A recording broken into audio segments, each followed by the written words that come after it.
Opa, você tá bom? Nick aqui novamente, mais um vídeo. Deixa eu perguntar pra você, como é que estão matando a sua individualidade? Talvez você não esteja observando. Quando eu falo individualidade, eu falo do seu espírito. Você como indivíduo, você como ser indivisível, você como um ser que Deus colocou nesse mundo, criou você, porque você é um ser especial, você tem que estar aqui. Ele acredita que você tem que estar aqui, por isso que ele lhe criou. Mas como você tem matado a criação do próprio Pai, ou seja, como você tem se matado? Será que você tem observado isso acontecer na sua existência? E de que forma? Será que quando isso acontece, já que você não consegue se perceber, se observar, quanto mais você vai observar aqueles que estão ao seu entorno? Então eu me lembro que teve uma vez, eu era guri, devia ter uns 10 para 12 anos, acredito eu, alguma coisa do gênero. E a minha risada, quando eu tô com muita vontade de rir, quando algo é extremamente engraçado, é aquela vontade quando acontece aquela risada, parece que você bota tudo pra fora, assim, no seu estômago, seu intestino, tudo pra fora, de tanto que você tá rindo, dói, faz aquela dor abdominal de tanto rir, sabe? Eu sempre fui uma criança que riu muito, um adolescente que riu muito. E ao longo do tempo, as pessoas foram observando que minha risada ela tinha uma forma peculiar, né? E cada risada é única, né? Você lembra da pessoa por uma risada, já observou isso? Ninguém ri igual o outro. O sorrir, né, parece já é diferenciado. Quanto mais o rir, porque emite um som. Mas só que eu passei a observar que enquanto criança, adolescente, algumas pessoas não gostavam da minha risada. E eu não sei se é porque eu transportava a verdade para aquilo que eu estava sentindo, aquilo que eu estava vivendo. E muitas pessoas começaram a se incomodar com a minha risada. Não estou falando em termos familiar, não, tá? Mas quem me conhece pessoalmente sabe que minha risada ela é única. Ela é um pouco espalhafatosa, se assim pudesse dizer. E isso foi incomodando muitas pessoas naquela época. E aí acontece que tem uma vez que uma pessoa falou assim: nossa, cara, tua risada é tão feia. Por que você ri desse jeito, cara? Se eu fosse você, mudaria sua risada. Isso aí que eu não tô falando, devia ter uns 10, 12 anos. Imagina a maturidade daquele que estava falando comigo e a minha maturidade, né? Eu era muito pequeno, muito jovem nesse mundo, tal como colocaram, né, pra gente, tal como existe. E aquilo me feriu muito, bastante, porque eu não queria incomodar meu irmão, eu não queria incomodar o próximo. Se a minha risada era ruim para essas pessoas, então não deveria rir. E foi isso que eu fiz. Eu fiquei ali, todas as vezes naquele início que eu ia começando a rir, eu me controlava, eu falava, não posso rir porque não é legal, é feio, eu tô incomodando. Não, minha risada não é legal, não é feio, eu tô incomodando. E eu fui colocando isso na minha cabeça. Sem brincadeira.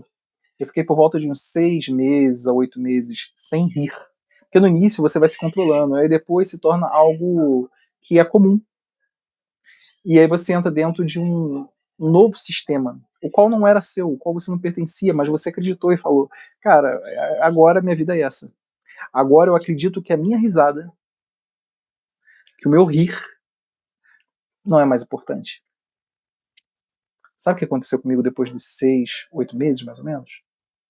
Comecei a ficar depressivo. Não esse nível depressivo que hoje as pessoas elas vão em psiquiatras, vão em psicólogos, mas você observava no meu rosto. Um rosto que sempre estava começou a ficar desse jeito. E é lógico que se você muda uma ação, um movimento, você muda os seus comportamentos e você muda o seu hábito. E teve um dia que deu um estalo. E nesse estalo eu falei para comigo mesmo, uma terapia que eu mesmo executava comigo mesmo, porque naquela época, enquanto mais jovem, diferente de hoje, não existiam as possibilidades terapêuticas. Ou se existia a possibilidade de você ir no psicólogo, quiçá no psiquiatra, era para algumas famílias que tinham condição financeira para isso. Minha família não tinha isso, nem se portava necessariamente com isso, eram outras épocas. O bullying que o pessoal vive hoje, eu sei que tem suas peculiaridades, mas os Enzos da vida, né? não suportariam o que eu sofri e muitos outros sofreram naquela época. Isso há mais de 20 anos atrás. Uns 30 anos atrás. Era outra pegada, e quem é mais ou menos da minha faixa etária vai se lembrar disso. Que as pessoas hoje elas estão aparentemente muito mais fracas mentalmente do que naquela época. E aí, nesse processo autoterapêutico, o que hoje eu diria que o pai, né, sempre trazendo aqui Jesus como aquele que eu considero falar a verdade sobre quem é o pai, quem é o criador, né? Então, nessa comunicação através do coração, me veio assim, cara, para que você vai se importar com o que o outro está falando sobre a sua risada? Será que vale tanto a pena? Será que você tem que se sentir triste porque o outro acredita que a sua risada não seja bonita? O que é bonito para o outro e o que é bonito para você? Parece besta, mas aquilo mudou totalmente. Parte do movimento que eu tenho nesse processo de viver. Sabe que hoje muitas pessoas vão lá e falam, elas falam mais como adultos, né? Quem é que paga a tua conta? É você que paga a tua conta. Então você é bonito falar isso, né, de algum jeito, né, mas ainda tem um aspecto bem materialista. Imagina para uma criança, para um adolescente que nem paga as contas. Ele vai ter naquela seara que ele acha que ele tem que ser subalterno a algumas personalidades, algumas autoridades, algumas pessoas, ainda que nem tenham autoridade sobre a vida deles, mas o que fala necessariamente seja pesado e conduz aquele indivíduo de uma forma que talvez ele não acreditasse que fosse boa para ele. Mas ele vai lá e pega aquilo para ele. Mas será que você tem que pegar isso? Será que você tem que assumir mentiras, coisas que te fazem mal, como se fosse o que é bom? Aquilo realmente vai conduzir o seu processo de vida, o que é vida para você? Naquele momento, nesse processo de recebimento dessa ideia, me veio, cara, volta a sorrir. Volta a sorrir porque, de fato, o que você acha graça, a maioria não acha graça. Ainda que você sorria sozinho, ainda que você ria sozinho, você vai estar feliz, melhor do que você que está vivendo agora. A forma triste, carrancuda, que eu já estava vivendo enquanto novo. E eu pergunto para você, será que você não tem deixado de rir também? Será que as coisas engraçadas que você se considerava no passado, é lógico que a gente sempre tem que observar aquilo que realmente está perto da verdade. Não é, hoje em dia eu enxergo que não é qualquer piada, não é qualquer coisinha que você vai rir. Você tem que ser muito seletivo mesmo. Só que você deixar de rir por causa da sua forma de rir é diferente do tema que você vai rir. Então, hoje, se eu tenho a oportunidade de falar com você assim, cara, volta a rir. Saiba pelo que você ri. Entende pelo que você ri, mas não deixa de rir, porque você pode rir. Você pode selecionar o que você vai rir. Não é o outro que vai ter que fazer isso por você. Porque você tem a possibilidade de ser quem você é. E isso quando você leva para outras pessoas o seu entorno, leva para outras pessoas o entorno, você observa o quanto estão tentando enfraquecer a gente. O quão Jesus, quando ele vem e nos traz as boas novas, ele nos demonstra como nós devemos agir para conosco, para com o próximo e para com Deus. São essas três instâncias, basicamente, que Jesus veio nos mostrar. E quando você olha de fato ao seu entorno, você vê que as pessoas elas não praticam isso em essência. Então a primeira coisa é você tratar de você em função daqueles que estão tentando interferir em quem você é. E saber que você pode auxiliar o próximo. Sabe aquele lado que o pessoal antigamente falava assim, em casa de ferreiro, espeto de pau? Era muito comum no passado. Hoje, a depender da pessoa que está assistindo esse vídeo, se ela é mais jovem, embora não seja, eu observo aqui pelas métricas, o público ele não é um público jovem, é um público basicamente perto da minha faixa etária, por volta dos seus 40, tem 40 e poucos. E aí, eu observo que parte desse público conviveu com parte desses dizeres que eu também convivi. Então, em casa de ferreiro, espeto de pau. O que isso quer dizer?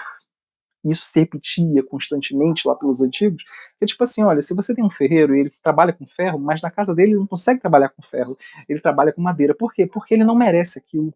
Porque ele não pode pagar por aquilo, porque ele não pode viver aquilo que ele oferece. Aquilo que é de bom, ele não pode oferecer pela própria família dele.